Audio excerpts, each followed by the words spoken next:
அஸ்ஸலாமு அலைக்கும் வரஹ்மத்துல்லாஹி வபரகாத்துஹு. இன்னல் ஹம்துலில்லாஹ் அஸ்ஸலாத்து வஸ்ஸலாமு அலா ரசூலில்லாஹ் முஹம்மது பின் அப்துல்லா அம்மா பஅத். அன்பிற்குரிய சகோதர சகோதரர்களே, உங்கள் அனைவருக்கும் தெரியும், சிலோன் தௌஹீத் ஜமாத் மூலமாக கடந்த சில நாட்களுக்கு முன்பதாக ஓ லெவல் படித்த மாணவ மாணவிகளுக்காக ஒரு இஸ்லாமிய வதிவிட பயிற்சி நெறியை நாம் நடத்தி இருந்தோம். மிக வெற்றிகரமாக நடத்தப்பட்ட அந்த பயிற்சி நெறியிலே கொள்கை விளக்கங்கள், தொழுகை பயிற்சிகள், சந்தர்ப்ப துவாக்கள், குர்ஆன் ஹிஃப்ல் செய்யக்கூடிய ஏற்பாடுகள், இன்னும் பல சிறப்பான அம்சங்களோடு அடுத்த கட்டமாக ஏலெவல் பரீட்சைக்காக என்னென்ன துறைகளில் அவர்களுடைய பாடநெறிகளை அமைத்து கொள்ள வேண்டும், எதிர்காலத்தில் தொழில் வாய்ப்புகளுக்காக எப்படியெல்லாம் அவர்கள் துறைகளை இனம் கண்டு அவர்களை ஈடுபடுத்திக் கொள்ள வேண்டும் என்பன போன்ற பல வழிகாட்டுதல்களை குறித்த மாணவ மாணவிகளுக்கு நாங்கள் வழங்கியிருந்தோம்.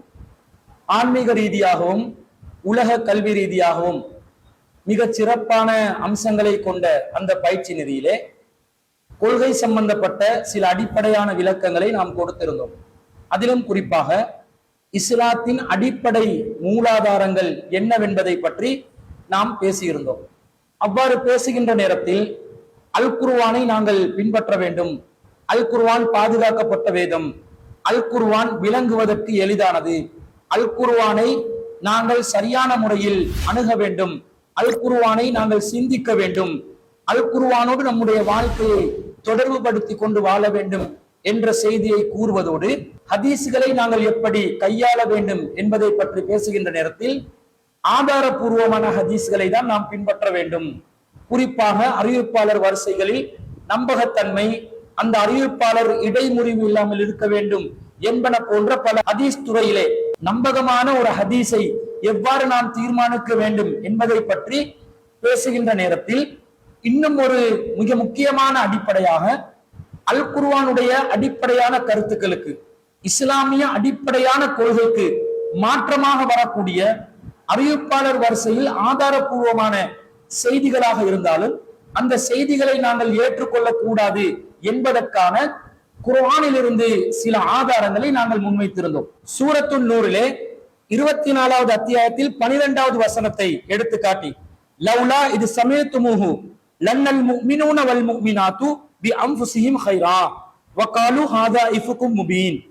இதை செவிமடுத்த நேரத்தில் மூமினான ஆண்களும் பெண்களும் தனக்குள்ளே நல்லெண்ணத்தை ஏற்படுத்தியிருக்க கூடாதா, இது தெளிவான அவதூறு என்று அவர்கள் கூறியிருக்க கூடாதா என்ற வசனத்தை எடுத்து காட்டி, இந்த செய்தியில அறிவிப்பாளர்கள் யார் என்று இறைவன் பார்க்கவில்லை. நம்பகமான அறிவிப்பாளர்களா இருந்தாலும் இந்த செய்தியை அறிவித்தவர்கள் யார் என்று இறைவன் கவனிக்காமல் இந்த செய்தி தவறு, இது பொய்யான செய்தி, இது இட்டுக்கட்டப்பட்ட செய்தி என்று கூறி அறிவிப்பாளர்கள் நம்பகமானவர்களாக இருந்தாலும் அவர்கள் அறிவிக்கக்கூடிய செய்திகளிலும் தவறுகள் இடம்பெறலாம், பொய்கள் இடம்பெறலாம், அவதூறுகள் இடம்பெறலாம் என்ற கருத்தை எடுத்து கூறும் விதத்தில் தான் அந்த செய்தியை நாங்கள் பதிவு செய்திருந்தோம். இதற்கு உடனடியாக ஷஹீத் ஜலீல் என்பவர் குதித்து எழும்பிவிட்டார், முர்ஷித் அப்பாசி என்பவர் குதித்து எழும்பிவிட்டார். பார்த்தீர்களா, இவர்கள் குர்ஆனை இப்படித்தான் அணுகுவார்கள், இப்படித்தான் நுனிப்புள் மேய்வார்கள். அடுத்த வசனத்திலே என்ன வருகிறது, 4 சாட்சிகளை கொண்டு வருமாறு அல்லாஹ் சொல்கிறானா இல்லையா என்று சொல்லி உடனடியாக அவர்களுடைய குதர்க்கத்தை வெளிப்படுத்தினார்கள். அன்பிற்குரியவர்களே, இந்த ஷஹீத் ஜலீல் என்பவருக்கும் முர்ஷித் அப்பாஸ் என்பவருக்கும் எத்தனை விஷயங்களில் நாங்கள் அறைகூவல் விட்டிருக்கிறோம், விவாத அழைப்பு விடுத்திருக்கிறோம், பல விளக்கங்களை முன்வைத்திருக்கின்றோம். அவற்றில் எதற்காவது இதுவரைக்கும் வாய் திறந்து பதில் சொல்லி இருக்கிறார்களா? இஸ்லாத்தின் அடிப்படை மூலாதாரங்கள் என்று அதே இஸ்லாமிய வதிவிட பயிற்சி முகாமில் நான் பேசக்கூடிய சொற்பொழிவில் சில ஹதீசுகளை எடுத்து காட்டினோம். இந்த ஹதீஸுக்கு உங்களுடைய விளக்கம் என்ன?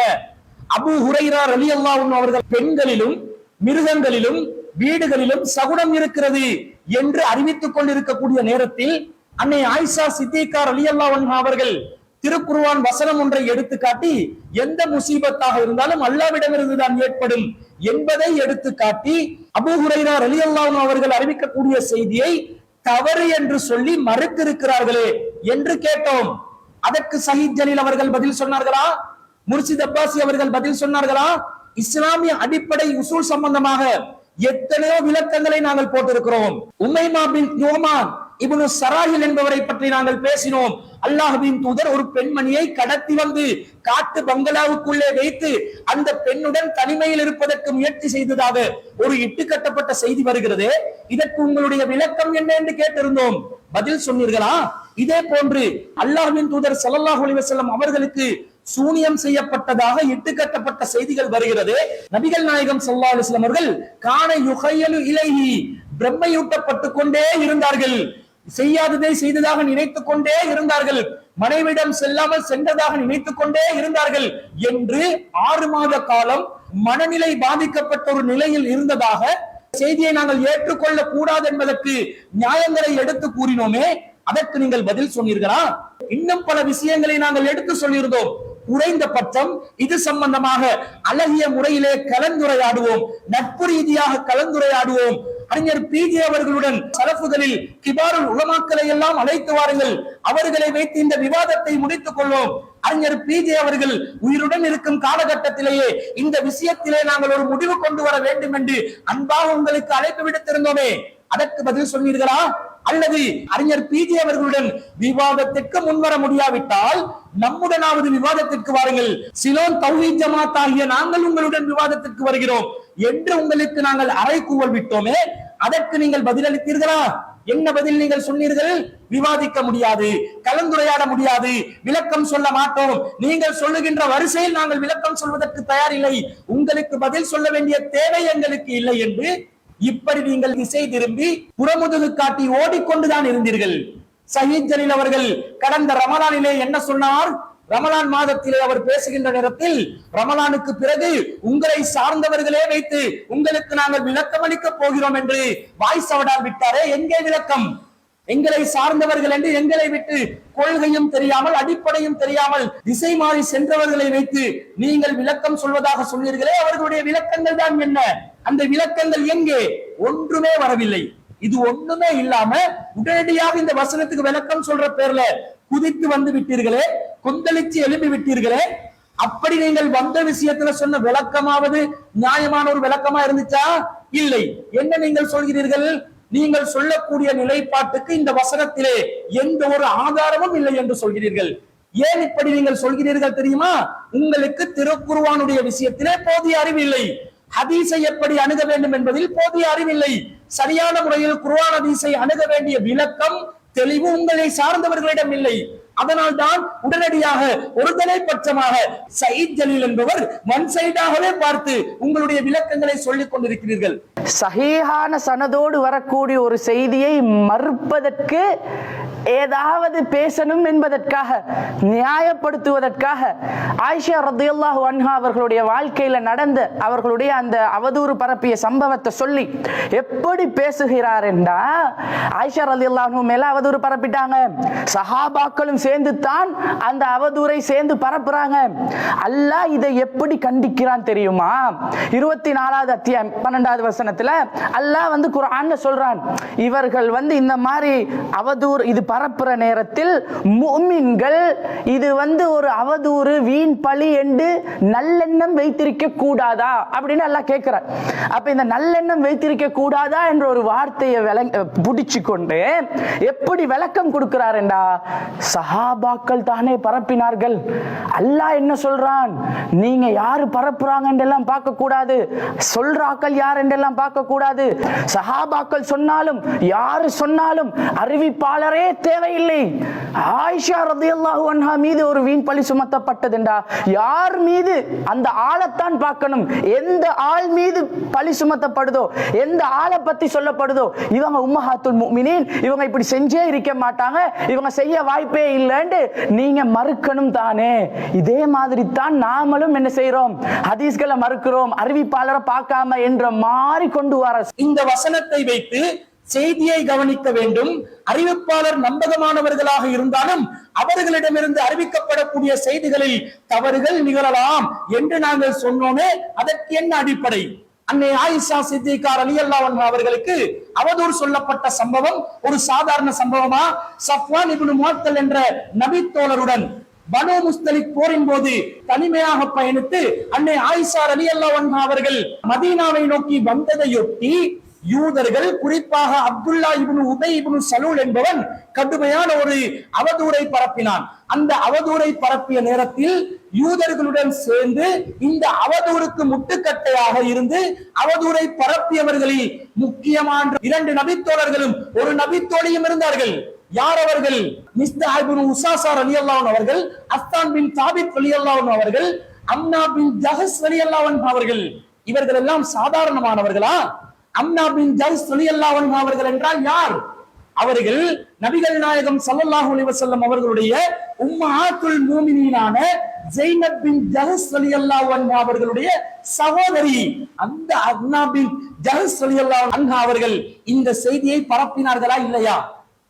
சாதாரண ஒரு நிலையா? அல்லாஹ்வின் தூதருடைய மனைவியின் சகோதரி என்றால் ஒரு சாதாரண தரத்தில் இருக்கக்கூடிய ஒரு நபித்தோழியரா? அவர்களுடைய நம்பகத்தன்மை எத்தகையதாக இருக்கும்? அந்த பெண்மணி அன்னை ஆயிஷா சித்திகா ரலியல்லாஹு அன்ஹா அவர்கள் விஷயத்தில் இட்டுக்கட்டப்பட்ட ஒரு செய்தியை அவர்களும் சேர்ந்து பரப்பினார்களா இல்லையா? நம்பகத்தன்மையில் உச்சத்தில் இருப்பவர்கள் செய்தியை பரப்புகிறார்கள். அந்த செய்தியிலே பொய் இருப்பதாக அல்லாஹ் சொல்கிறான். அடுத்தது யாரு? அஸ்ஸான் பின் தாபித் ரலியல்லாஹு அன்ஹு அவர்கள். சாதாரணமான ஒரு சஹாபியா? அல்லாஹ்வின் தூதர் ஸல்லல்லாஹு அலைஹி வஸல்லம் அவர்கள் எதிரிகளுக்கு கவிதைகளால் பதிலடி கொடுப்பதற்கு தெரிவு செய்த ஒரு நபித்தோழர் அஸ்ஸான் பின் தாபித் ரலியல்லாஹு அன்ஹு அவர்கள். அல்லாஹ்வின் தூதர் ஸல்லல்லாஹு அலைஹி வஸல்லம் அவர்களே அஸ்ஸான் பின் தாபித்துக்கு கேட்ட துஆ என்ன? அல்லாஹும்ம அய்யிதுஹு பிரூஹில் குதுஸ், இறைவா இவரை ரூஹுல் குதுஸ் மூலமாக பலப்படுத்தி விடு. ரூஹுல் குதுஸ் என்றால் ஜிப்ரீல் அலைஹிஸ்ஸலாம் அவர்கள். ஜிப்ரீல் அலைஹிஸ்ஸலாம் அவர்கள் மூலமாக இவரை பலப்படுத்தி, இவருடைய நாவை பலப்படுத்தி, எதிரிகளுக்கு கவிதைகளாலே பதிலடி கொடுக்கக்கூடிய பலத்தை இவருக்கு ஏற்படுத்தி என்று எந்த நாவுகளை கொண்டு செய்திகளை பரப்புவோமோ அந்த நாவையே பலப்படுத்துமாறு அல்லாஹ்வின் தூதர் ஸல்லல்லாஹு அலைஹி வஸல்லம் அவர்கள் அஸ்ஸான் பின் தாபித் ரலியல்லாஹு அன்ஹு அவங்களுக்கு துஆ செய்யலையா? நபிகள் நாயகம் ஸல்லல்லாஹு அலைஹி வஸல்லம் அவர்கள் அஸ்ஸான் பின் தாபித் ரலியல்லாஹு அன்ஹு அவங்களுக்கு சொல்றாங்க, உஹ்ஜுல் முஷ்ரிகீன ஃபஇன்ன ஜிப்ரீல மஅக. அஸ்ஸானே, அந்த முஷ்ரிக்கீன்களுக்கு நீ பதிலடி கொடுப்பீராக, ஜிப்ரீல் உன்னுடன் இருக்கிறார் என்று நபிகள் நாயகம் ஸல்லல்லாஹு அலைஹி வஸல்லம் அவர்கள் அஸ்ஸான் பின் தாபித் ரலியல்லாஹு அன்ஹு அவர்களை எந்த அளவுக்கு உச்சத்தில் வைத்து பேசுகிறார்கள். நாவில் பலப்படுத்தப்பட்டவர், நம்பகத்தன்மையில் பலப்படுத்தப்பட்டவர், ஜிப்ரீல் அலைஹிஸ்ஸலாம் பக்கத்திலே இருந்து உதவி செய்யக்கூடிய நிலையில் இருந்த அஸ்ஸான் பின் தாபித் ரலியல்லாஹு அன்ஹு அவர்கள் ஆயிஷா சித்திகா ரலியல்லாஹு அன்ஹா அவர்கள் விஷயத்தில் ஒரு செய்தியை சொல்கிறார்கள். அந்த செய்தி பொய்யான செய்தி என்று அல்லாஹ் மறுத்தானா இல்லையா? அல்லாஹ் அதை நிராகரித்தானா இல்லையா? அடுத்தது யாரு? மிஸ்தாஹ் இப்னு உஸாஸா ரலியல்லாஹு அன்ஹு அவர்கள். சாதாரணமானவரா? பத்ரிலே கலந்து கொண்ட ஒரு நபித்தோழர். இன்னும் சொல்ல போனார், அபூபக்கர் சித்திக் ரலியல்லாஹு அன்ஹு அவர்களுடைய உதவியை பெற்று வாழ்ந்தவர். அவருடைய வாழ்வாதாரத்திற்கு துணை புரிந்தது அபூபக்கர் சித்திக் ரலியல்லாஹு அன்ஹு அவர்கள். தனக்கு வாழ்வாதாரத்திற்கு உதவி புரியக்கூடியவருடைய மகனுக்கு எதிராகவே அவர் இந்த செய்தியை சொல்வதாக இருந்தால் எந்த அளவுக்கு அது உண்மை என்று நம்பி சொல்லியிருப்பார். அவர் அதை ஏற்றுக்கொண்டு சொல்லியிருப்பார். தன்னுடைய வாழ்க்கைக்கும் வாழ்வாதாரத்துக்கும் தானே வேட்டு வைக்கக்கூடிய நிலையில் ஒருவர் இருப்பாரா? இருக்க மாட்டார். அந்த மிஸ்தாஹ் இப்னு உஸாஸா ரலியல்லாஹு அன்ஹு அவர்கள் என்ன நினைத்தார்? இது சரி என்று நினைத்தார், இது உண்மையான செய்தி என்று நினைத்தார். அந்த செய்தியை பரப்பினார். நம்பகத்தன்மையில் உச்சத்தில் இருந்த மூவர் இவர்களுடைய நிலையை பற்றி அல்லாஹ் என்ன சொல்கிறான்? இவர்களுடைய தன்மையை பற்றி அல்லாஹ் என்ன சொல்கிறான்? ஃபகாலு ஹாதா இஃபுக்கும் முபீன், இது தெள்ளத் தெளிவான ஒரு அவதூறு என்று அவர்கள் சொல்லக்கூடாதா என்று அல்லாஹ் கேட்கிறான். நம்பகமானவர்கள் தான் அறிவித்தார்கள், நம்பகத்தன்மையின் உச்சத்தில் இருப்பவர்கள் தான் அறிவித்தார்கள், அல்லாஹ்வின் தூதரிடம் பாராட்டு பெற்றவர்கள் தான் அறிவித்தார்கள், பத்ர் போன்ற முக்கியமான இஸ்லாமிய வரலாற்று நிகழ்வுகளில் பங்கு பெற்றவர்கள் தான் அறிவித்தார்கள், அல்லாஹ்வின் தூதருடைய மனைவியுடைய சகோதரி தான் அறிவிக்கிறார்கள். இவர்கள் நம்பகத்தன்மையில் சாதாரண நிலையில் இருப்பவர்களா? ஆனால் அவர்களுடைய நம்பகத்தன்மை உச்சத்தில் இருந்தாலும் சொல்லப்படுகின்ற செய்திகளை தவறுகள் நிகழலாம் என்பதுதானே அல்லாஹ்வுடைய விதியாக இருக்கிறது. அல்லாஹ் என்ன சொன்னான்? இந்த செய்தியை நம்பகமானவர்கள் அறிவித்து விட்டார்கள், அவர்கள் நபித்தோழர்கள், எனவே ஏற்றுக்கொள்ளுங்கள் என்று அல்லாஹ் சொன்னானா? இது இட்டுக்கட்டப்பட்ட அவதூறு, இது போன்ற விஷயங்களை நாங்கள் பேசவே கூடாது என்று அல்லாஹ் தூக்கி கடாச சொன்னானா? என்ன சொல்ல வருகிறீர்கள்? எந்த நிலைப்பாட்டை அறிவிக்கிறீர்கள்? வஹி அருளப்பட்ட காலத்தில் இந்த அவதூறு சம்பவம் நிகழ்த்தப்பட்டதனால அல்லாஹ் தஆலா வஹீயின் மூலமாகவே அதை சுட்டிக்காட்டி நம்பகமானவர்களை அறிவித்திருந்தாலும் இந்த செய்தி பொய்தான் என்று அல்லாஹ் நிரூபித்து விட்டார். ஆனா வஹி அருளப்படாத காலத்தில் இது மாத்திரம் அருளப்பட்டிருந்தால் சயீத் ஜலீல் போன்றவர்களும் முர்ஷித் அப்பாசி போன்றவர்களும் இன்னும் ஏனைய சலப்புகளும் என்ன சொல்லியிருப்பீர்கள் தெரியுமா? சஹாபாக்கள் நம்பகமானவர்கள் என்பதனால் அன்னை ஆயிஷா சித்திகா ரலியல்லாஹு அன்ஹா அவர்கள் இந்த தவறை செய்தாலும் செய்திருப்பார்கள் என்று அம்மாத்துல் மோமினின் மீது நீங்கள் களங்கத்தை ஏற்படுத்தியிருப்பீர்கள். உங்களுடைய மார்க்க லட்சணம், இஸ்லாமிய அடிப்படையின் விளக்கம், நீங்கள் உம்மஹாத்துல் மோமினின்கள் விஷயத்திலே வைத்திருக்கின்ற மரியாதையின் அளவு இவ்வளவுதான். நீங்களே சொல்லியிருப்பீர்கள், அன்னை ஆயிஷா சித்திகா ரலியல்லாஹு அன்ஹா அவர்கள் சஃப்வான் இப்னு முஅத்தலுடன் இந்த தவறை செய்திருப்பார்கள். காரணம், அறிவித்தவர்கள் நம்பகமானவர்கள். உங்களுக்கு அதெல்லாம் கணக்கில்லையே. நீங்கள் தான் அல்லாஹ்வின் தூதரையே கேவலப்படுத்துபவர்களாயிட்டு. நீங்கள் தான் அல்லாஹ்வின் தூதருக்கு இலக்கு வந்தாலும் பரவாயில்லை. சஹாபாக்களுடைய நம்பகத்தன்மை முக்கியம், அறிவிப்பாளர்களுடைய நம்பகத்தன்மை முக்கியம், இமாம் புகாரி ரஹ்மத்துல்லாஹி அலைஹி அவர்களுடைய நம்பகத்தன்மை முக்கியம், இமாம் முஸ்லிம் ரஹ்மத்துல்லாஹி அலைஹி அவர்களுடைய நம்பகத்தன்மை முக்கியம், சலஃபு இமாம்களுடைய நம்பகத்தன்மை முக்கியம் என்று அல்லாஹ்வுடைய தூதரையே இழிவுபடுத்தினாலும் பரவாயில்லை என்று நினைப்பவர்கள் தான் நீங்கள். நீங்கள் எல்லாம் அன்னை ஆயிஷா சித்திகா ரலியல்லாஹு அன்ஹா அவர்களுக்கு அவதூறு சொல்வதற்கெல்லாம் ஒருபோதும் தயங்க மாட்டீர்கள். அதை உண்மை என்று நீங்களே பரப்பி இருப்பீர்கள். அல்லாஹ் காப்பாற்றினான். வஹி அருளப்படுகின்ற காலத்திலேயே இந்த சம்பவத்தை நிகழ வைத்து அல்லாஹ் தஆலா நம்பகமானவர்கள் சொன்னாலும் தப்பு வரலாம், தவறு வரலாம், செய்திகளில் பிரச்சனைகள் வரலாம் என்பதை அல்லாஹ் நிலைநிறுத்தி விட்டான். இதைத்தான் நாம் நிலைப்பாடாக அறிவித்தோம். இந்த செய்தி நம்முடைய நிலைப்பாட்டை உறுதிப்படுத்துகிறதா இல்லையா? இதை சொன்னால் இவர்கள் என்ன சொல்கிறார்கள் தெரியுமா? குர்ஆன்ல நுனிப்புள் மேய்றாங்க. அடுத்த வசனத்துல அல்லாஹ் என்ன சொல்றான்? லௌலா ஜாஉ அலைஹி பிஅர்பஅத்தி ஷுஹதா, அவர்கள் 4 சாட்சிகளை கொண்டு வந்திருக்க கூடாதா? ஃபஇல்லம் யஅது பிஷ்ஷுஹதாஹி, அவர்கள் 4 சாட்சிகளை கொண்டு வரவில்லையானால் ஃபஉலாயிக இன்தல்லாஹி உமுல் காதிபூன், அல்லாஹ்விடத்திலே அவர்கள் பொய்யர்கள் என்று அல்லாஹ் சொல்கிறானே, இதை பார்த்தீர்களா? அடுத்த வசனம் என்ன சொல்லுது? 13வது வசனம் 24வது அத்தியாயத்துல நீங்க அதாவது இந்த அவதூறு பரப்பினவர்கள் 4 ஷாஹிதுகளை கொண்டு வந்திருக்க கூடாதான்னு அல்லாஹ் கேட்கிறான். அப்ப இந்த செய்தி என்பது உண்மையாக நிரூபிக்கப்படாதது. அதனால அல்லாஹ் என்ன சொல்றான்? கன்ஃபார்ம் பண்ணப்படாத ஒரு செய்தி, பொய்யா உண்மையா என்று நிரூபிக்கப்படாத ஒரு செய்தி நிரூபிக்க முன்னாடி நீங்க நல்லெண்ணம் வச்சிருக்கணுமே என்று அல்லாஹ் சொல்றான். அடுத்த வார்த்தை என்ன? 4 ஷாஹிதுகளை அவங்க கொண்டு வந்திருக்க கூடாதான்னு அல்லாஹ் சொல்றானு. அப்ப எதுக்கு அந்த வசனத்தை சொல்லணும்? ஆமா, 4 சாட்சிகளை ஏற்றுக்கொள்ளதான் சொல்கிறோம். அவதூறு சொல்லப்பட்டால் 4 சாட்சிகள் மூலமா நிரூபிக்க வேண்டும் என்பதை நாங்களும் தான் சொல்கிறோம். சாட்சிகளை ஏற்றுக்கொள்ள கூடாது என்ற கொள்கையில நாங்கள் இருக்கிறோம். நாங்க என்ன சொன்னோம்? முந்தைய வசனத்தில் செய்தியை கவனிக்க வேண்டும், நம்பகத்தன்மை உள்ளவர்கள் சொன்னாலும் சஹாபாக்களாக இருந்தாலும் பரவாயில்லை என்பதை தானே நாங்கள் சொன்னோம். சாட்சிகளை எடுத்துக்கொள்ள கூடாது என்று நாங்கள் மறுத்து விட்டோமா? ஒரே விஷயத்தை 2 வசனம் சொல்லுது. முந்தைய வசனம் செய்தியை நீ கவனி, அதை சஹாபாக்கள் சொன்னாலும் பரவாயில்லை, நம்பகமானவர்கள் சொன்னாலும் பரவாயில்லை, செய்தியில் தவறு வரலாம், கட்டப்பட்ட செய்தியாக இருக்கலாம், அவதூறான செய்தியாக இருக்கலாம், பொய்யான செய்தியாக இருக்கலாம். எனவே நீ செய்தியை கவனிக்க வேண்டும். நம்பகத்தன்மை உச்சத்தில் இருந்த அறிவிப்பாளர்களாக இருந்தாலும் பரவாயில்லை, நீ செய்தியை கவனிக்க வேண்டும் என்ற படிப்பினை எல்லாம் தருவதாக சொன்னோம். அடுத்த வசனம் 4 சாட்சிகளை கொண்டு அவதூறை நிரூபிக்குமாறு சொல்கிறது. நாங்க என்னமோ ஹதீஸ்கள்ல அறிவிப்பாளர்களே பார்க்க கூடாது, அறிவிப்பாளர் வரிசையை தேடக்கூடாது, எல்லா செய்தியும் குர்ஆனோடு ஒப்பிட்டு பார்த்துதான் முடிவெடுக்க வேண்டும் என்ற அந்த நிலைப்பாட்டில் இருக்கிறோம். அறிவிப்பாளர்கள் அறிவித்தால் ஏற்றுக்கொள்ள வேண்டும் என்ற கருத்தில் தான் இருக்கிறோம்.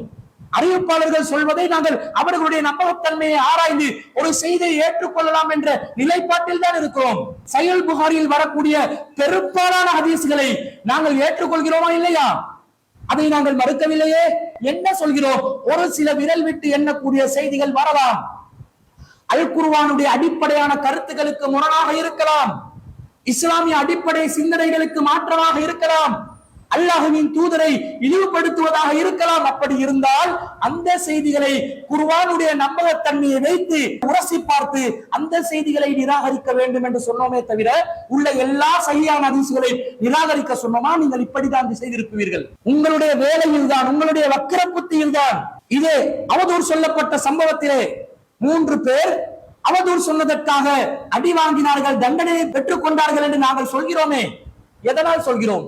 ஹதீஸ்களில் அறிவிக்கப்பட்டதனாலே தானே சொல்கிறோம், புகாரியில் வருவதனாலே தானே சொல்கிறோம், முஸ்லிமிலே வருவதனாலே தானே சொல்கிறோம், அறிவிப்பாளர்கள் நம்பகமானவர்கள் என்பதனாலே தானே சொல்கிறோம். அப்ப சாட்சியத்தை ஏற்றுக்கொள்ள கூடாது என்ற கொள்கை நாங்க இருக்கிறோமா? ஒருவர் ஒரு செய்தியை கொண்டு வந்தா அந்த செய்தியை ஆராய்ந்து பார்க்காமலே ஏற்றுக்கொள்ள வேண்டும் என்பது நம்முடைய கொள்கை அல்ல. இன்ஜாக்கும் பாசிக்கும் வினவையும் பத்தபையனும், ஒரு பாவி ஒரு செய்தியை கொண்டு வந்தால் அதை ஆய்வு செய்ய வேண்டும் என்ற கருத்து நம்மிடம் இருக்கிறது. அது நம்முடைய நிலைப்பாடு, அது அல் குர்ஆனுடைய சட்டம். இங்கே நாங்கள் எதை சுட்டி காட்டினோம்? முதல் வசனம் என்ன சொல்கிறது?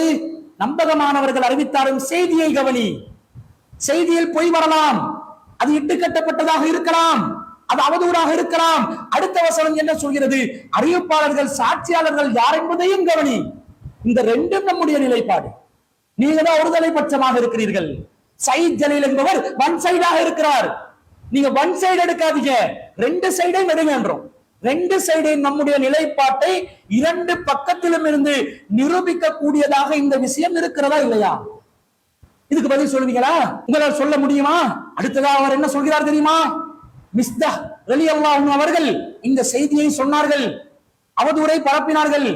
உம்மு மிஸ்தஹ் ரலியல்லாஹு அன்ஹு அவர்கள் தான் அன்னை ஆயிஷா சித்திகா ரலியல்லாஹு அன்ஹா அவர்களுக்கு தன்னுடைய மகனார் தான் இந்த செய்தியை பரப்புவதாக சொன்ன நேரத்துல, அவர் பத்ர் போரில் கலந்து கொண்ட நபி தோழர் அல்லவா, அவர் இப்படி சொல்லலாமா என்று ஆச்சரியப்பட்ட அன்னை ஆயிஷா சித்திகா ரலியல்லாஹு அன்ஹா கேட்டாங்க. நீங்க ஆயிஷா ரலியல்லாஹு அன்ஹா மீது நல்லெண்ணம் வைக்கிற மாதிரி மிஸ்தஹ் இப்னு உஸாஸா அவர்கள் மீது நல்லெண்ணம் வைத்திருக்க கூடாதா என்று கேட்கிறார். எல்லாத்தையும் தாண்டி சகோதரர் சொன்ன அதே ஹதீஸ்ல முக்கியமான ஒரு சஹாபி மிஸ்தஹ் ரலியல்லாஹு அன்ஹு. ஆயிஷா ரலியல்லாஹு அன்ஹாக்கு இந்த செய்தியை சொல்றதே உம்மு மிஸ்தஹ் ரலியல்லாஹு அன்ஹா, அந்த சஹாபியுடைய உம்மா. நாசமாகட்டும் என்றாங்க மிஸ்தஹ். ஆயிஷா ரலியல்லாஹு அன்ஹா கேக்குறாங்க, ஏன் அவர் பத்ர் சஹாபி, நல்ல ஒரு சஹாபி, அவர் ஏன் நாசமாகணும் என்று கேட்கிறாங்க. அப்பதான் செய்தியவே சொல்றாங்க, இப்ப நீங்க நல்லெண்ணம் வைக்கிறதா இருந்தால், அறிவிப்பாளரே தேவையில்லை என்று இருந்தால், இங்க நீங்க சொல்ற ஹதீஸையே மிஸ்தஹ் ரலியல்லாஹு அன்ஹு மீது நல்லெண்ணம் வைத்து பத்ர் சஹாபி இப்படி பேசி இருப்பாரா? சஹாபாக்கள் எவ்வளவு சிறந்தவர்கள், அல்லாஹ்வுடைய தூதரோடு இருந்தவர்கள், ரசூலுல்லாஹ்வுடைய மனைவி மீது பேசி இருப்பார்களா? இல்லை. சஹாபாக்களுடைய நற்குணத்துக்கு பாதகம் விளைவிக்கும் ஹதீஸ் என்று சொல்லி புகாரில வரக்கூடிய, முஸ்லிம்ல வரக்கூடிய எத்தனை ஹதீஸ்களை மறுக்கலாம்? அன்பிற்குரியவர்களே, இவர்களை நாங்கள் குர்ஆன் மறுப்பாளர்கள் என்று சொல்லிக் கொண்டிருக்கிறோம், குர்ஆனை மறுப்பவர்கள் என்று நாங்கள் சொல்லிக் கொண்டிருக்கிறோம். இதற்கான மிக பொருத்தமான ஆதாரம் என்றால் இந்த வாதம் தான். ஏன் தெரியுமா? அல்லாஹ் தஆலா திருக்குர்ஆன்ல தெளிவாக சொல்கிறான், இன்னல்லதீன ஜாஊ பில் இஃப்கி உஸ்பத்தும் மின்கும், உங்களில் ஒரு சாரார் தான் இந்த அவதூறை பரப்பினார்கள் என்று அல்லாஹ் சொல்கிறார். அல்லாஹ்வே சொல்லிட்டான், சஹாபாக்களில் ஒரு சாரார் இந்த அவதூறை பரப்பினார்கள் என்று. அல்லாஹ்வே சொன்ன பிறகும் மிஸ்தஹ் இப்னு உஸாஸா மீது நல்லெண்ணம் வைத்து அந்த ஹதீஸை மறுக்கட்டுமா? இவங்களை குர்ஆனுக்கு கொடுக்கிற முக்கியத்துவம் என்னன்னு விளங்குதா? அல்லாஹ்வே சொல்லிட்டான், சஹாபாக்கள் ஒரு சாரார் இந்த அவதூறை பரப்பி கொண்டிருக்கிறார்கள் என்று. அதில் ஒருவர் தான் மிஸ்தஹ் இப்னு உஸாஸா. அவர் மீது நல்லெண்ணம் வைத்து இந்த அவதூறு சம்பவமே பொய்யான செய்தி என்று மறுக்க சொல்றாங்கடா. இவர்கள் ஒரு மருந்தளவுக்காவது அல் குர்ஆனுக்கு மதிப்பு கொடுக்கிறாங்களா? ஒரு துணியளவாவது அல்லாஹ்வுடைய கலாமத்துக்கு இவங்க மதிப்பு கொடுக்கிறாங்களா? அல்லாஹ் சொன்னதுக்கு மாற்றமாக நல்லெண்ணம் வைக்கலாமா? அல்லாஹ் ஒன்றை தீர்மானித்து விட்டால் அதுக்காக எதுவுமே கிடையாது. ஐயக்குழு சமயனா வாத்தானா, செவியுற்றோம் கட்டுப்பட்டோம். இதுதான் அல்லாஹ்வுடைய வசனங்கள் விஷயத்தில் மூமின்களுடைய அணுகுமுறையாக இருக்க வேண்டும். நபி தோழர்களையும் அறிவிப்பாளர்களையும் இமாம்களையும் சலஃபுகளையும் மதிப்பதாக சொல்லிக்கொண்டு நீங்கள் அல்லாஹ்வுடைய கலாமுக்கு இலக்கை ஏற்படுத்திக் கொண்டிருக்கிறீர்கள். உங்களிடம் ஒரு துளியளவும் அல்லாஹ்வுடைய கலாமுக்கு மதிப்பு இருந்தால் இந்த வாதத்தை நீங்கள் முன்வைத்திருக்கலாமா? இப்படி நீங்கள் கேள்வி எழுப்பி இருக்கலாமா? எவ்வளவு பெரிய ஆச்சரியம் தெரியுமா? இவர்கள் எல்லாம் சலஃபுகள் என்ற போர்வையிலே குர்ஆனை மறுத்துக் கொண்டிருக்கிறார்கள். சும்மா எல்லாம் சொல்லல, இவர்கள் குர்ஆன் மறுப்பாளர்கள் என்பதற்கு இந்த ஒரு கேள்வி, இந்த ஒரு வாதமே மிகப்பெரிய ஒரு ஆதாரமாக இருப்பதை நாம் கண்கூடாக பார்க்கிறோம். அடுத்ததா சொல்கிறார், அன்னை ஆயிஷா சித்திகா ரலியல்லாஹு அன்ஹா அவர்கள் உணவு தட்டை உடைத்தார்களா இல்லையா? இன்னொரு மனைவியிடமிருந்து அல்லாஹ்வின் தூதர் ஸல்லல்லாஹு அலைஹி வஸல்லம் அவர்களுக்கு தேன் வந்த நேரத்தில் இது கருவேப்பிலை வாசனை அடிக்கிறது என்று சொல்லி அதை நையாண்டி பண்ணினார்களா இல்லையா? அப்ப நீங்க நல்லெண்ணம் வச்சு இந்த ஹதீஸ்கள் எல்லாம் மறுக்க வேண்டி வருமே என்று ஷஹீத் ஜலீல் அவர்கள் சொல்கிறார். அதனால இந்த அடிப்படையில நாங்க எல்லா ஹதீஸையும் பார்க்க போனா இதே ஆயிஷா ரலியல்லாஹு அன்ஹா ஒரு கட்டத்துல என்ன செய்வாங்க, ரசூலுல்லாஹ் வீட்டுல இருக்கிற நேரம் ஒரு உணவு வரும், இன்னொரு மனைவியுடைய வீட்டுல இருந்து அவங்க வந்து கோவத்துல அப்படியே உணவு தட்டி விடுவாங்க, அந்த பிளேட் உடையும். இது ஒரு உம்மஹாத்துல் முஃமினீனுக்கு அழகிய பண்பா? மறுக்கிறதா இருந்தா நான் சொல்றேன், மறுக்கிறதா இருந்தா இப்படி ஹதீஸ்ல ஆயிஷா ரலியல்லாஹு அன்ஹாவை பத்தி கொஞ்சம் அவங்களோட குணத்தை கெட்ட குணமாக காட்டி இருக்குதே, அவங்க இப்படிப்பட்டவங்க இல்லையே, நல்ல குணமுடையவர்களே, அதனால ஆயிஷா ரலியல்லாஹு அன்ஹா மீது தப்பெண்ணம் வரும் விதத்தில் இருக்குது. அதனால இதுல யாரோ எங்கேயோ தப்பு செய்திருக்கிறா, இந்த செய்தியைத்தான் பார்க்கணும், புரியுதா, அத விஷயத்தை தான் பார்க்கணும், அறிவிப்பாளரை பார்க்க தேவையில்லை, இந்த ஹதீஸையே தட்டி விடலாமா இல்லையா? தட்ட மாட்டீங்க. இது மாதிரி இந்த தேனுடைய விஷயத்துல ஒரு ஹதீஸ் வருமா இல்லையா, ரசூலுல்லாஹ் ஆயிஷா ரலியல்லாஹு அன்ஹாவோட தொடர்பு படுத்தி தான் அந்த செய்தியும் வரும். எப்படி ரசூலுல்லாஹ் தேன் குடித்து விட்டு இன்னொரு மனைவிட வீட்டுல வரும்போது இவங்க இங்க திட்டம் போட்டு யார் சொல்ல ஒரு துர்வாடை வருதே என்ற மாதிரி சொல்லுவாங்க. ரசூலுல்லாஹ் நான் வந்து இதுக்கு பின்னாடி அல்லாஹ் மீது சத்தியம் பண்ணி தேனே குடிக்க மாட்டேன் என்று சொல்லுவார்களே, அல்லாஹ் குர்ஆன்ல நபியே லிம துஹர்ரிமு மா அஹல்லல்லாஹு லக்கும், நாங்க தடுத்து அதாவது ஹலாலாக்கினோண்ட நீங்க எப்படி ஹராமாக்குவீங்க ரசூலுல்லாஹ்வுக்கு அல்லாஹ் சொல்லி கொடுத்தானே. அப்ப இந்த ஹதீஸை பார்க்கிற நேரம் ஆயிஷா ரலியல்லாஹு அன்ஹா அப்படி எல்லாம் அதாவது எப்படி சூழ்ச்சி பண்ணி பொய் சொல்லி ரசூலுல்லாஹ்வைக்கே ஏமாற்றி இப்படி எல்லாம் பண்ணி இருக்கிறார்களே என்று தப்பு கண்ணோட்டத்தில் பார்த்தா அப்படிதான் புரியும். அப்ப ரசூலுல்லாஹ் ஆயிஷா ரலியல்லாஹு அன்ஹா இங்க வந்து தப்பு பண்ணிட்டாங்க, இது ஆயிஷா ரலியல்லாஹு அன்ஹா மீது வந்து அவதூறு, இப்படி எல்லாம் செஞ்சிருக்க வாய்ப்பே இல்லை, செஞ்சே இருக்க மாட்டாங்க, அவங்க நல்ல குணம், அவங்க உம்மஹாத்துல் முஃமினீன் அப்படின்னு சொல்லி இந்த ஹதீஸை மறுக்கலாமா இல்லையா? ஷஹீத் ஜலீல் அவர்களே, உங்களுடைய முட்டாள்தனமான வாதங்கள்ல இதுவும் உண்டு. இவர் என்ன சொல்கிறார், அன்னை ஆயிஷா சித்திகா ரலியல்லாஹு அன்ஹா அவர்கள் தேன் தட்டை உடைப்பாங்க, அதே மாதிரி தேன் வருகின்ற நேரத்தில் கருவேப்பிலை வாசனையை அடிக்கிறது என்று சொல்லி அதை கொஞ்சம் ஏளனமாக பேசுவார்கள். இப்படி எல்லாம் செய்தி வந்திருக்குது. ஆயிஷா ரலியல்லாஹு அன்ஹா மீது நல்லெண்ணம் வைத்து இந்த செய்திகளை எல்லாம் நீங்கள் மறுக்க வேண்டியதுதானே என்று கேட்கிறார். ஒரு அடிப்படையான அறிவில்ல, ஒரு மனிதன் மீது பலவிதமான குற்றச்சாட்டுகள் வரும், பலவிதமான விமர்சனங்கள் வரும். அந்த விமர்சனங்கள் எது ஏற்புடையது எது ஏற்புடையது இல்லை என்று ஒரு மனசாட்சியை வச்சு தீர்மானிக்க முடியாதா? ஒருவர் மீது ஒரு குற்றச்சாட்டு வருகிறது, வருகின்ற குற்றச்சாட்டு எல்லாமே இவர் செய்திருப்பார் என்ற ஒரு எண்ணத்துக்கு போகணுமா, அல்லது செய்ய மாட்டார் என்ற நல்லெண்ணத்துக்கு போகணுமா? சில குற்றச்சாட்டுகள் செய்திருக்கலாம் என்ற எண்ணம் வரலாம். மனிதன் என்ற வகையில் சில குற்றங்கள் ஒருவரிடம் நிகழலாம். அது சம்பந்தப்பட்ட விஷயங்கள் புகாராக விமர்சனமாக வருகின்ற நேரத்தில் நடந்திருக்கலாம் என்று சொல்லலாம். ஒரு சில விஷயங்கள் இந்த மாதிரி விஷயங்கள் குற்றச்சாட்டாக வந்தா அதையெல்லாம் நாங்க ஏற்றுக்கொள்ள மாட்டோம், அப்படி செஞ்சிருக்க மாட்டாரு என்று ஒருவர் மீது நாங்கள் நல்லெண்ணம் வைப்போம். இப்ப உதாரணமாக சொல்வதாக இருந்தால், ஷஹீத் ஜலீல் என்பவர் கடுமையாக உளறுகிறார் என்று ஒருவர் விமர்சனம் செய்கிறார். ஆமா, அவர் உளறுகிறார், அதை ஏற்றுக்கொள்ளலாம், ஏற்புடைய விமர்சனம் தான் என்று சொல்லலாம். ஏனென்றால் அவருடைய விமர்சனங்கள் உளறலாகத்தான் இருக்கின்றது. அதே நேரத்தில் இன்னொருவர் வந்து சொல்கிறார், ஷஹீத் ஜலீல் என்பவர் ஒரு கொலை செய்து விட்டார் என்று சொன்னா உடனடியாக ஏற்றுக்கொள்வோமா? அது நிரூபணமாகும் வரைக்கும் நல்லெண்ணம் தான் வைப்போம். இல்ல அப்படியெல்லாம் செஞ்சிருக்க மாட்டாரு, அவர் கொலை செய்யற அளவுக்கு படுபாவி எல்லாம் கிடையாது, கொஞ்சம் உளறுவார் தான், ஆனா கொலை செய்யற பாவம் எல்லாம் செய்ய மாட்டாரு என்றுதானே சொல்வோம். ஒரே மனிதர் விஷயத்தில் இரண்டு விதமான விமர்சனங்கள் வருகின்ற நேரத்தில் அதை மனிதர்கள் கையாளும் விதம் இது. இந்த நிலையிலிருந்து அன்னை ஆயிஷா சித்திகா ரலியல்லாஹு அன்ஹா அவர்களை அணுகுவோம். ஒரு பெண் என்ற வகையில், ஒரு மனிதன் என்ற வகையில் அவர்களிடம் உணவு தட்டை உடைப்பதை போன்று பிரச்சனைகள் நிகழலாம். ஒரு பெண் என்ற வகையில், ஒரு மனிதன் என்ற வகையில் அவர்களிடத்தில் இன்னொரு மனைவியிடமிருந்து தேன் வருகின்ற நேரத்தில் அது கருவேப்பிலை வாசனையை அடிக்கிறது என்று சொல்லி ஏளனமாக பேசக்கூடிய ஒரு தன்மை நிகழலாம். அது ஏற்புடைய விமர்சனங்கள். அந்த விமர்சனங்களை ஏற்றுக்கொள்வதில் அன்னை ஆயிஷா சித்திகா ரலியல்லாஹு அன்ஹா அவர்களுடைய வாழ்க்கை வரலாற்றுக்கும் ஒழுக்கத்திற்கும் ஒரு பாதிப்பு ஏற்பட போவதில்லை. ஆனால் இந்த அவதூறு விஷயம் அப்படியா? சஃப்வான் பின் முஅத்தல் என்று சொல்லக்கூடிய ஒரு நபி தோழருடன் அல்லாஹ்வின் தூதர் ஸல்லல்லாஹு அலைஹி வஸல்லம் அவர்களுடைய மனைவியே தனித்திருந்து தவறான முறையில் நடந்ததாக ஒரு செய்தி பரவினால் அதை ஏற்றுக்கொள்ளணுமா? அந்த செய்தி பொய்யான செய்தி என்று ஒரு நல்லெண்ணம் வச்சு இது பொய்தான் என்று நாம சொல்லக்கூடாதா? ரெண்டு மொண்டா இப்படிதான் நீங்க பாப்பீங்க. உங்களுக்கு நீங்க எல்லாம் சிங்கிள் லேயர் சலப்புகள், உங்களுக்கு சிங்கிள் லேயர்ல தான் எல்லா சிந்தனைகளும் வரும். டபுள் லேயராக ட்ரிபிள் லேயராக நீங்கள் சிந்திப்பதில்லை. உங்களுடைய சிந்தனைகளை செல்வதற்கு நீங்கள் இடவளிப்பதும் இல்லை. உங்களுடைய நிலை இவ்வாறு தான் இருக்கிறது. நீங்கள் சிங்கிள் லேயர் சலப்புகள். உங்களுடைய சிந்தனை மட்டுப்படுத்தப்பட்டு விட்டது. ஒரு குறுகிய வட்டத்துக்குள்ளே நீங்கள் நீச்சல் அடித்துக் கொண்டிருக்கிறீர்கள். அடுத்த கட்டத்துக்கு போக மாட்டீங்க, சிந்திக்க மாட்டீங்க.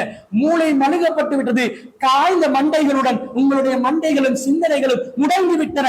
உங்களுக்கு தான் உம்மஹாத்துல் மோமினீன்கள் விஷயத்திலே கொஞ்சமும் மதிப்பில்லையே. நீங்கள் அவர்களை மதிப்பதாக நடிக்கிறீர்கள், மதிப்பதாக பொய் சொல்கிறீர்கள். உங்களுடைய உண்மையான நிஜமான முகம் என்ன தெரியுமா? உம்மஹாத்துல் மோமினீன்களை எந்த அளவுக்கு கேவலப்படுத்த முடியுமோ அந்த அளவுக்கு நீங்கள் கேவலப்படுத்தி விடுவீர்கள். ஏற்கனவே நாம் கேட்டிருந்தோம், அஹ்மதிலே வரக்கூடிய 25,125வது ஹதீஸிலே அன்றைய ஆயிஷா சித்திகா ரலியல்லாஹு அன்ஹா அவர்கள் என்ன செய்யக்கூடியவர்களாக இருந்தார்கள் என்று வருகிறது.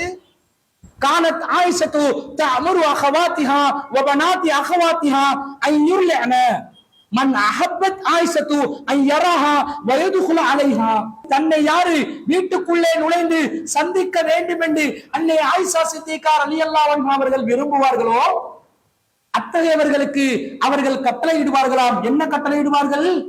தன்னுடைய சகோதரிகளிடம் சென்று, தன்னுடைய சகோதரிகளுடைய புதல்வர்களிடம் சென்று பால் அருந்து விட்டு வருமாறு ஆயிஷா ரலியல்லாஹு அன்ஹா அவர்கள் கட்டளையிடுவார்கள் என்று செய்தி பதிவாக்கி வைத்துள்ளீர்களே. தன்னை யாராவது சந்திக்க விரும்பினா, அவர்களை சந்திப்பதற்கு ஆயிஷா ரலியல்லாஹு அன்ஹா விரும்பினா, நேரடியாக திரை இல்லாமல் சந்திப்பதற்கு விரும்பினால், என் சகோதரி உம்மு குல்தும் பின்த் அபீ பக்கரிடம் செல்லுங்கள், அவர்களுடைய புதல்விகளிடம் செல்லுங்கள், சென்று பால் குடித்து விட்டு வாருங்கள். எத்தனை தடவை? வைன்கான கபீரன் ஹம்சரல ஆத்தின் சும்மா எதுகுல அலைஹா.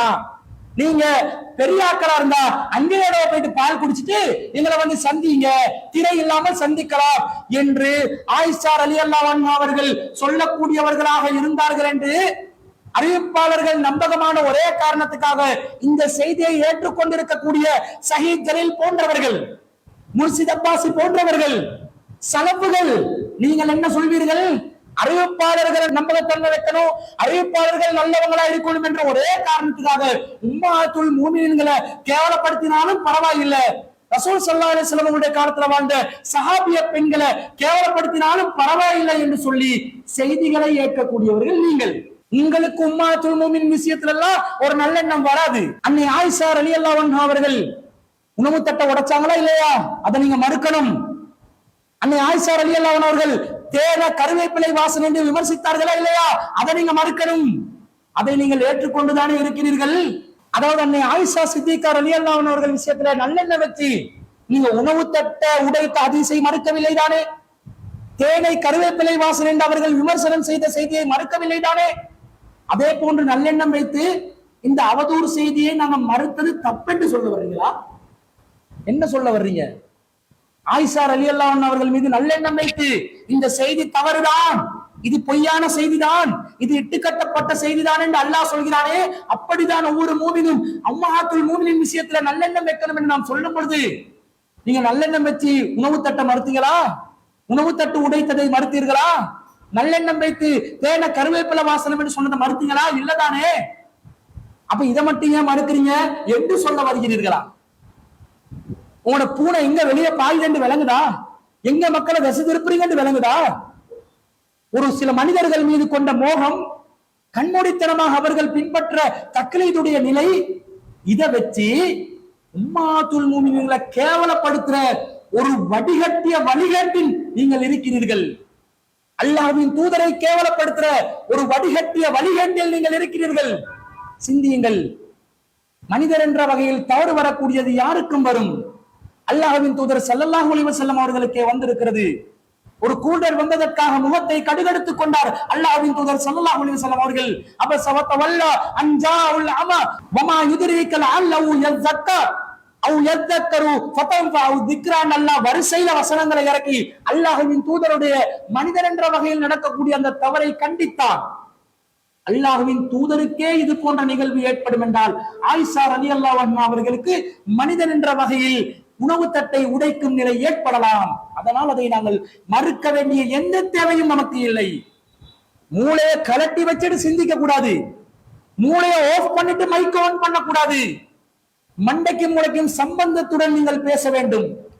அறிவை அடகு வைத்து பேசாதீர்கள், சிந்தித்து பதிலளியுங்கள், சிந்தனையுடன் பேசுங்கள். அடுத்து அவர் என்ன சொல்கிறார் தெரியுமா? பிஜே அவர்கள் மக்களை வழிகெடுக்கிறார். அவர் ஒரு சில ஹதீஸ்களை மறுப்பதாக அப்துல் ராசிக் சொல்கிறார். அவர் டபுள் செஞ்சுரி ஹதீஸ்களை மறுத்து விட்டார். அவர் மறுக்கக்கூடிய ஹதீஸ்களை எண்ணிக்கை கூடிக்கொண்டு போகுது. அவர் மறுக்கிறதை இவங்க அப்படியே மறுக்கிறதுனால எத்தனை மறுக்கிறாங்கன்னு தெரியாம இவங்க பேசுறாங்க. பெரிய வாதம் ஒன்றை வைத்து விட்டார். நாம் ஒரு சில ஹதீஸ்களை குர்ஆனுக்கு முரண்படுது என்பதால் ஒரு சில ஹதீஸ்களை நாம் மறுக்கிறோம் அப்படி என்று பேசுறார். அப்போ ஒரு சில ஹதீஸ்களை நாங்கள் மறுக்கிறோம் என்றாரே, மௌலவி பிஜே அவர்கள் எத்தனை ஹதீஸ்களை மறுத்திருக்கிறார் என்பது அவருக்கே தெரியுமா இல்லையா என்பது முதலாவது விஷயம். அப்ப இங்க பேசக்கூடிய சகோதரர் சொல்றாரு ஒரு சில ஹதீஸ்கள். சுப்ஹானல்லாஹ், முதலாவது என்ன மறுக்கிறது இங்கே உள்ளவங்க இல்லையே, அவர் தானே மறுக்கிறது. அப்ப செஞ்சுரியையும் தாண்டி இப்ப டபுள் செஞ்சுரி அடிக்கிற அளவுக்கு பேய்த்துட்டு இருக்குது ஹதீஸ் மறுப்பு அந்த பட்டியல். இந்த சயீத் ஜலீல் என்பவர் முதல்ல ஒரு விஷயத்தை புரியணும். இவருக்கு சில பல என்றது என்னன்றே தெரியல. ஒன்னாவது சில பல என்னவென்பதை இவருக்கு கற்றுக் கொடுக்க வேண்டும். ஒன்றை சிலை என்று சொல்லுவோமா, அந்த பல என்றதை வச்சுதானுங்க சிலைய சொல்லுவோம். ஹதீஸ்கள் 1-2 இருக்குது. சஹீஹ் புகாரியில் மாத்திரம் 7000க்கும் மேற்பட்ட ஹதீஸ்கள் இருக்கின்றன.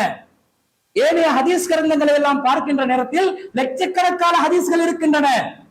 ஆதாரப்பூர்வமான ஹதீஸ்கள் லட்சக்கணக்காக இருக்கின்ற நேரத்தில் ஒரு 100 ஹதீஸ மறுத்தா அது சில என்ற வரையறைக்குள் வராதா? அது பல என்ற வரையறைக்குள் தான் வருமா? சிலை என்றது இன்னொன்றை கம்பேர் பண்ணி சொல்வது. லட்சக்கணக்கான ஹதீஸுக்கு முன்னாடி நாங்கள் 500 ஹதீஸுகளை மறுத்திருந்தாலும் அது சிலை என்ற வட்டத்துக்குள்ளே தானே வரும், சிலை என்ற வரைவிலக்கணத்துக்குள்ளே தானே வரும். இந்த அடிப்படை அறிவாவது சஹீஹ் ஜலீலுக்கு இல்லையா?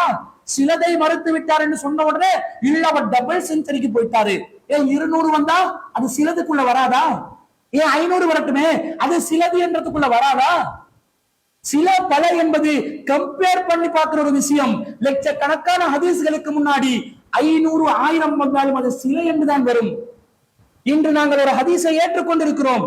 அந்த ஹதீஸுடைய கருத்தை ஆழமாக நாங்கள் சிந்திக்கின்ற நேரத்தில் இஸ்லாமிய அடிப்படை சிந்தனைகளுக்கும் கொள்கை கோட்பாடுகளுக்கும் அல்லாஹ்வை இழிவுபடுத்தக்கூடிய விதத்திலும் அல்லாஹ்வுடைய தூதரை இழிவுபடுத்தக்கூடிய விதத்திலும் அமையும் என்றால் அந்த செய்திகளை நாங்கள் மறுத்தால், நாளை மறுநாள் மறுத்தால் பட்டியல் நீண்டு கொண்டே செல்கிறது என்று நீங்கள் நையாண்டி பண்ணுவீர்களா? நம்முடைய வாதங்கள் சரியா இல்லையா என்று பார்த்து அதற்கு பதில் சொல்வீர்களா? என்ன உங்களோட கேள்வி? எந்த அடிப்படையை சொல்லிக் கொண்டிருக்கிறோம்? இஸ்லாம் கேலி கூத்தாகக்கூடிய ஒரு நிலை வரக்கூடாது. அல்லாஹ்வின் தூதர் இழிவுபடுத்தப்படக்கூடிய ஒரு நிலை வரக்கூடாது. அல் குர்ஆன் இழிவுபடுத்தப்படக்கூடிய ஒரு நிலை வரக்கூடாது. அல்லாஹ்வுடைய மார்க்கம் இழிவுபடுத்தப்படக்கூடிய ஒரு நிலை வரக்கூடாது. அப்படிப்பட்ட ஒரு நிலையில் நம்பகமான அறிவிப்பாளர் வரிசையில் ஒரு செய்தி வந்தால் அதை நம்பகமான குர்ஆனுடன் உரசி பார்த்து ஒரு முடிவெடுங்க என்று சொன்னா அதை நாளைக்கு எத்தனை மறுப்பாங்களோ? இது வரக்காட்டு மறுத்தம் தானே. அந்த டபுள் செஞ்சுரிக்காவது பதில் சொன்னீங்களா? உருப்படியான ஒரு விளக்கம் சொன்னீங்களா? நாங்க மறுத்ததை நீங்க ஏற்றுக்கொண்டு தானே இருக்கிறீங்க. நாங்க மறுத்துட்டோம் அந்த செய்திகளை. உங்க பார்வையில் அது நபிமொழி உஸ்வத்துல் ஹஸனாவிலே உள்ளது. அந்த உஸ்வத்துல் ஹஸனா என்னவென்பதை விளக்குங்கள். எப்படி பால்குடி சட்டத்தை நிறைவேற்ற வேண்டும் என்று சொல்லுங்கள். காணாமல் போன பால்குடி வசனங்கள் எங்கே என்று எடுத்து காட்டுங்கள். உமைமத்துக்கு கடத்தி வந்ததை போல் பெண்களை கடத்தி வந்து காட்டு பங்களாக்குள்ளே அடைத்து விட்டு தன்னை அர்ப்பணிக்குமாறு அந்த பெண்களுக்கு கட்டளையிடலாம். அதிலே உஸ்வத்துல் ஹஸனா இருப்பதாக அறிவியுங்கள். ஒரு அந்நிய பெண்ணினுடைய மேனியிலே சாய்ந்த வண்ணம் பேன் பார்க்கலாம் என்பதை அறிவியுங்கள்.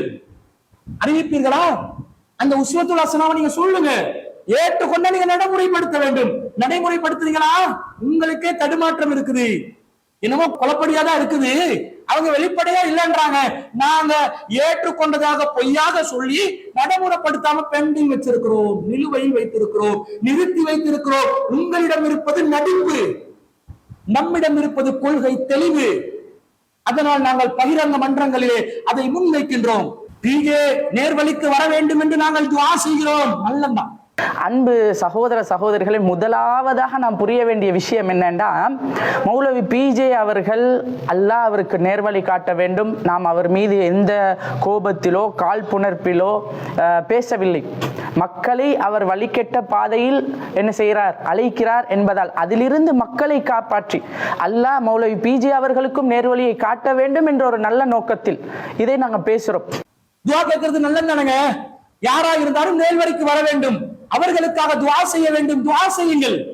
ஆனா அதே அறிஞர் பிஜே அவர்கள் என்ன நேர்வழிக்கெல்லாம் அழைக்கிறீங்க, துஆ எல்லாம் கேட்கறீங்க, நீங்க கொண்டிருக்கிற நிலைப்பாடுகள்ல எனக்கு சில கேள்விகள் இருக்குது, அந்த கேள்விகளுக்கு பதில் தாங்களே, நானும் உங்களோட வந்து நேர்வழியில சேர்ந்து கொள்ளலாம் தானே என்று கேட்கிறார். பதில் சொல்கிறீர்களா?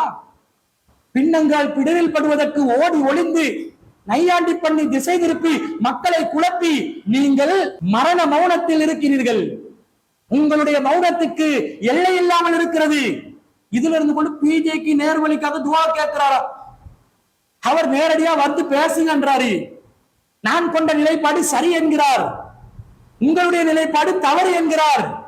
சலப்புகளை அழைத்து வாருங்கள் என்கிறார், சவுதி உலமாக்களையும் அழைத்து வாருங்கள் என்கிறார். ஒரே சிட்டிங்ல எத்தனை நாட்கள் எடுத்தாலும் பேசி முடித்துக் கொள்வோம் என்கிறார். அதுக்கு பதில் சொல்றதுக்கு தைரியம் இல்ல, முதுகெலும் இல்ல, துப்பு இல்ல.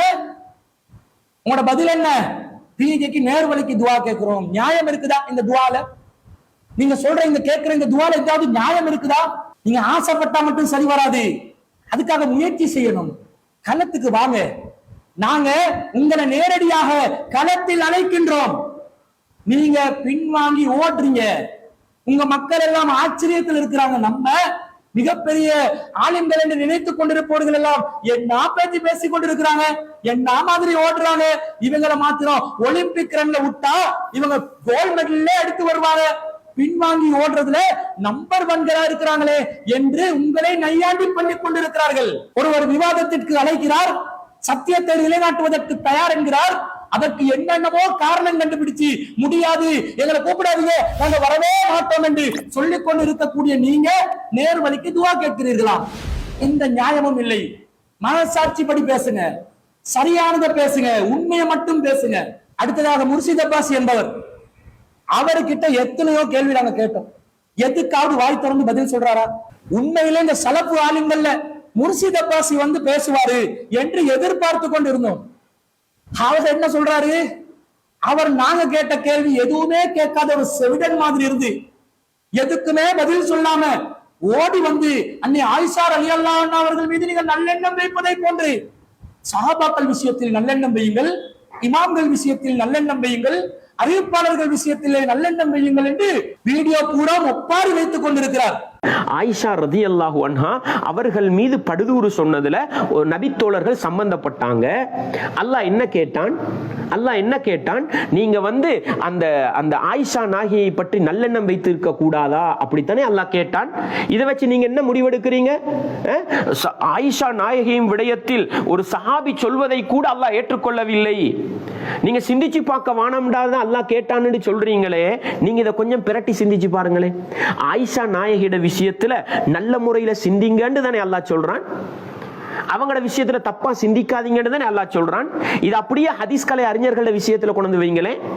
என்னைய விட, உங்களை விட, பிஜேயை விட சிறந்த ரசூலுல்லாஹுவினால் சிறந்த காலப்பகுதிக்கு சொந்தக்காரர்கள் என்கிற சஹாபாக்கள், தாபியீங்கள், தபவு தாபியீங்கள், அவர்களோட விஷயத்துல வச்சு பாருங்களேன். அவங்க நம்பகமானவர்கள், அவர்கள் நம்பிக்கையாளர்கள். ஆமா, நல்லெண்ணம் வைக்கிறோம், சஹாபாக்கள் மீது நல்லெண்ணம் வைத்திருக்கிறோம், அறிவிப்பாளர்கள் மீது நல்லெண்ணம் வைத்திருக்கிறோம், இமாம்கள் மீது நல்லெண்ணம் வைத்திருக்கிறோம்.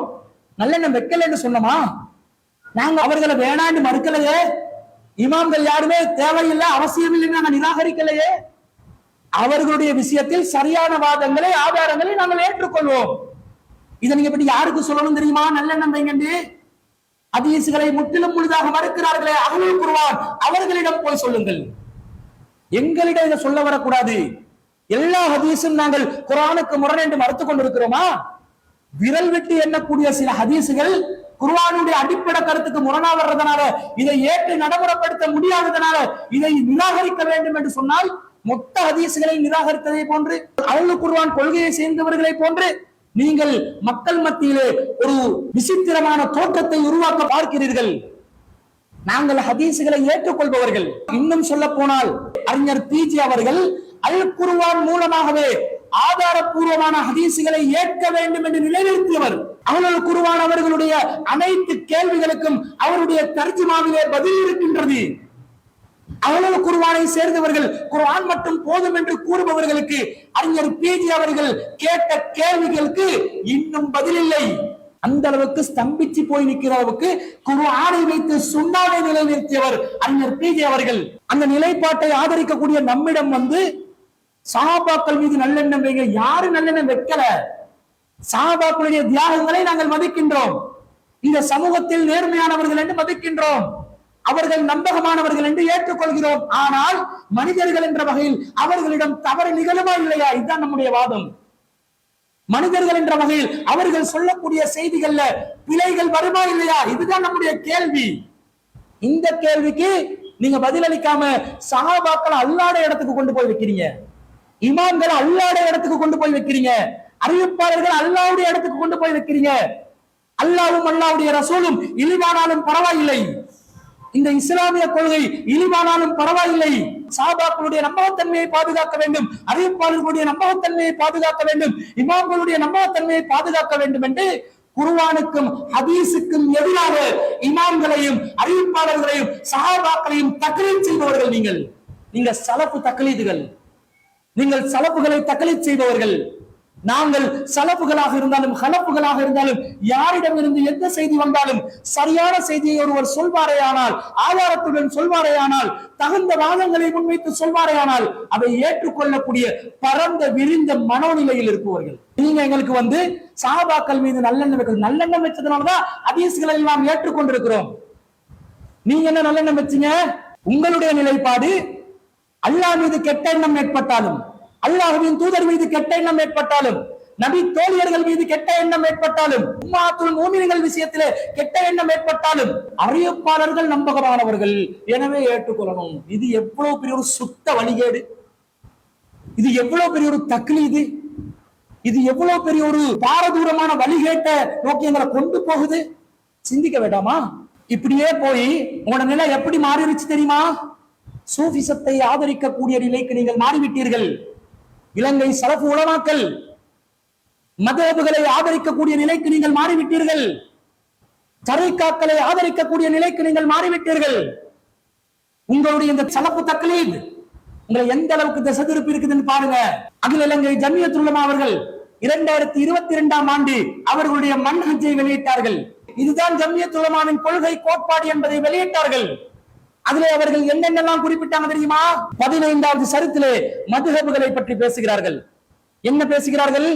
அல் குர்ஆன், அல் ஹதீஸ், அல் இஜ்மா, அல் கியாஸ் ஆகிய மூலாதாரங்களிலிருந்து முஜ்தஹித், முத்லக் என்ற தகுதியுள்ளவர்களால் அடிப்படைகளை, உசூல்களையும் கவாயிதுகளையும் வைத்து காலாகாலம் தோன்றிய மார்க்க அறிஞர்களினால் தொகுக்கப்பட்டு பாதுகாக்கப்பட்டதே மதுஹபுகளாகும். மார்க்க கிளை விவகாரங்களில் பின்பற்ற தகுந்த உலக முஸ்லிம்களால் ஏகமனதாக ஏற்றுக்கொள்ளப்பட்ட அனஃபி, மாலிகி, ஷாஃபி, அம்பலி ஆகிய 4 மதுஹபுகளும் பாதுகாக்கப்பட்டு வந்துள்ளன. அவற்றை பின்பற்றுவோர் நேர்வழியில் இருக்கின்றனர். குறித்த 4 மதுஹபுகளை பின்பற்றக்கூடாது, அவ்வாறு பின்பற்றுவது வழிகேடு என்ற கூற்று முற்றிலும் பிழையானதாகும். மதுஹபுகளை புறக்கணித்து அல் குர்ஆன், அல் ஹதீஸுக்கு தன்னிச்சையாக விளக்கம் அளிப்பது வழிகேட்டின் பால் இட்டுச் செல்லும் என்று மதுஹப் சம்பந்தமாக ஜம்மியத்துல் உலமாவினர் அவர்களுடைய நிலைப்பாட்டை எடுத்து சொல்லி இருக்கிறார்கள். அது மாத்திரமா? ஷாஃபி மதுஹப் சம்பந்தமா 16வதாக வருகிறது.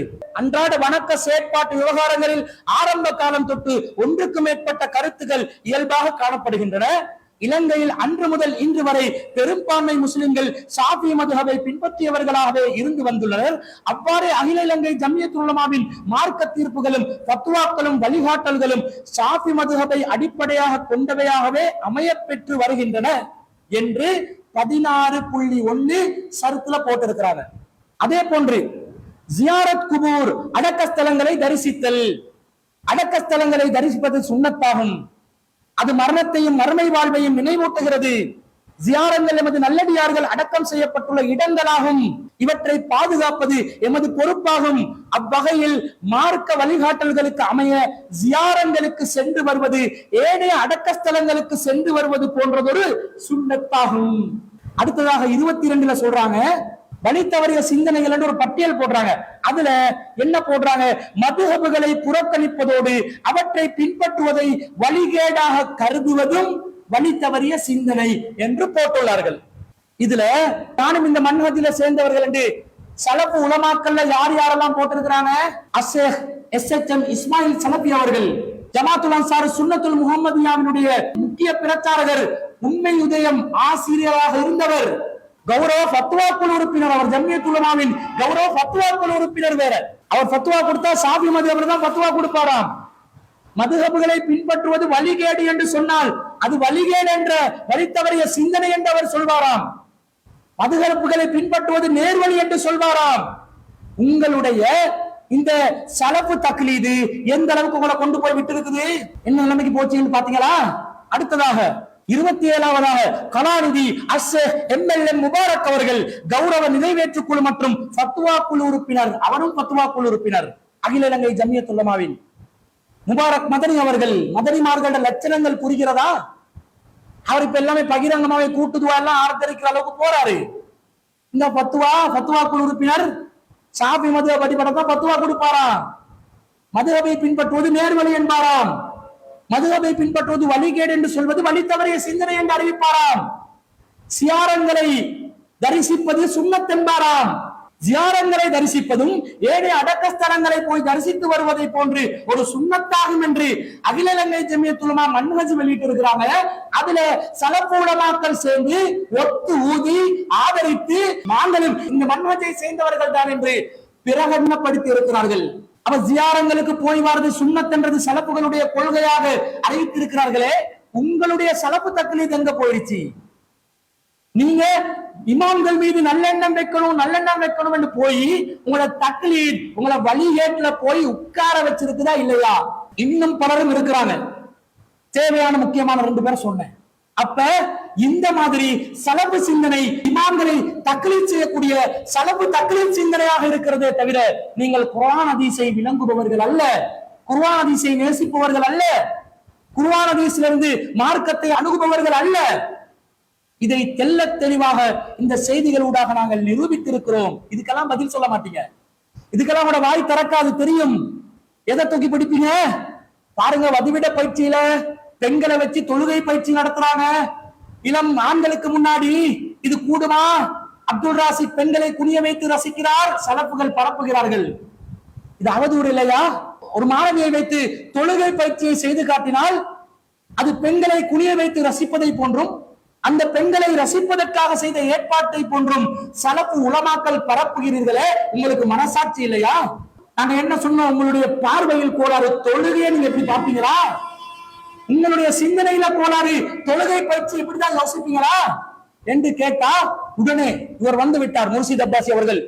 இப்படிதான் சஃப்பு ஒழுங்கு இருக்குதா? சஃப்பு ஒழுங்கு ஆண்களுக்கு முன்னாடி பெண்களுக்கு பின்னாடி தானே வரணும். அப்படி சஃப்பு ஒழுங்கு இருந்தா தானே சரி வரும். இவங்க என்ன சொல்றாங்க? சஃப்பு ஒழுங்க மாத்தி வச்சிருக்கிறாங்க, பெண்களும் ஆண்களும் விளங்கக்கூடிய விதத்துல வச்சிருக்கிறாங்க. ஆமா, தவறு, திருத்திக் கொள்கிறோம். என்ன பிரச்சனை? சஃப்பு ஒழுங்கு அப்படிதான் இருக்கணும் என்பது உண்மை. நாங்க வதிவிட பயிற்சி முழுவதுமாக ஆண்கள் முன்வரிசையிலும் பெண்களை பின்வரிசையிலும் வைத்துதான் பாடம் நடத்தினோம். இந்த தொழுகை பயிற்சியிலே அது நம்மிடம் இன்று தவறிவிட்டது, திருத்திக் கொள்கிறோம். முறையாக சுட்டிக்காட்டினால் திருத்துவோம். நமது சில சகோதரர்களும் ஆலோசனை கூறினார்கள், இதை தவிர்த்து இருக்கலாம் என்றார்கள். ஆம், தவிர்த்து கொள்வோம். எதிர்காலத்திலே அதை நாங்கள் சரி செய்து கொள்வோம். அதுக்காக குனிய வைத்து ரசிப்பதாக அவதூறு பரப்புவீங்களா? பொய் சொல்லுவீங்களா? இட்டு கட்டுவீங்களா? இந்த மாதிரி தான் ஒரு சலஃபு சிந்தனைகள் இருக்கின்றதா? என்னெல்லாம் பேசுறான் தெரியுமா? என்னெல்லாம் பார்க்கிறான் தெரியுமா? இதுக்கு பதில் சொல்றோம் என்ற பேர்ல ஹஜ்ஜுக்கு விதிவிலக்காம், பெண்கள் மறைக்கப்பட வேண்டியவர்களாம், பெண்கள் தவா காலத்தில் இப்படி ஒன்றோடு ஒன்று கலக்க கூடாதாம். யாரு கலக்க வச்சா செப்பரேட்டா பண்ணி வைக்கிறோம், முன்பின் வரிசை தான் வைக்கிறோம். ஒரு சில நேரங்கள் தவறுதலாக சில விஷயங்களை நடந்தால் அதை திருத்தி பயணத்தை மேற்கொள்வோம். நீங்கள் தெரிந்து கொள்கிறீர்களா? உங்களிடம் எத்தனை தவறுகளை நாங்கள் சுட்டிக்காட்டி இருக்கிறோம், திருத்தினீங்களா? குறைந்தபட்சம் நாங்க கேட்கிற கேள்விகளுக்காக பதில் சொல்றீங்க. நாங்க அக்கீதா சார்ந்த விஷயத்தை கேட்டுக் கொண்டிருக்கிறோம். இவன் நுனிப்புள் மேய்ந்து கொண்டிருக்கிறான். நாங்க பிச்சுக்கு வர சொல்றோம், பிச்சுக்கு வந்து விளையாடுகின்றோம். வாடா, போல போடு, யோக்கர் போடு, 6 அடிக்கிறோமா இல்லையா பாரு என்று கேட்டுக்கொண்டிருந்தா இவன் கிரவுண்ட்ல ஓரத்துல இருந்து போல புறக்கி கொண்டிருந்து இவன் ஓரமா இருந்து விளையாடி கொண்டு நம்மளை நையாண்டி பண்றான். இது சரியா? இதான் உங்களோட லட்சணமா? இதான் அணுகுமுறையா? அக்கீதா விஷயத்துல எத்தனை கேள்வி கேட்டோம்? நம்முடைய விவாத பொருள் என்பது என்ன? அறிவிப்பாளர் வரிசையில் ஆதாரப்பூர்வமான ஹதீசுகள் அல் குர்ஆனுக்கு முரண்பட்டால் ஏற்றுக்கொள்ளணுமா மறுக்கணுமா? இதுதான் விவாத பொருள். இதுக்கு சத்தமே இல்லை, இதுக்கு பதிலே இல்லை. செவுடண்ட காதுல சங்கு ஊதுற மாதிரி எவ்வளவு சொன்னாலும் கேட்காமலே இருப்பதற்கு முயற்சி செய்து கொண்டிருக்கிறீர்கள். அதை விட்டுட்டு ஏதாவது ஒரு விஷயத்துல தொங்குறது. உங்களை போன்றவர்கள் நாங்கள், நம்முடைய பணிகள் சுமைகள் நிறைந்த பணிகள். அந்த பணிகளின் போது கவனக்குறைவாக சில விஷயங்கள் நடக்கும், தவறுதலாக சில விஷயங்கள் நடக்கும். அவற்றை திருத்திக் கொண்டு நாங்கள் முன்னேறி செல்வோம். உங்களை போன்று வீணாக அடம் பிடிக்க மாட்டோம். அதுக்காக பொய்யான விளக்கம் சொல்லாதீங்க. பெண்கள் மறைக்கப்பட வேண்டியவர்கள் என்று பொய்யான விளக்கம் சொல்லி, அஜுக்கு பெண்கள் விதிவிலக்கன்னு பொய்யான விளக்கங்களை சொல்லி உங்களுடைய அந்த விமர்சனத்தை நியாயப்படுத்தாதீங்க.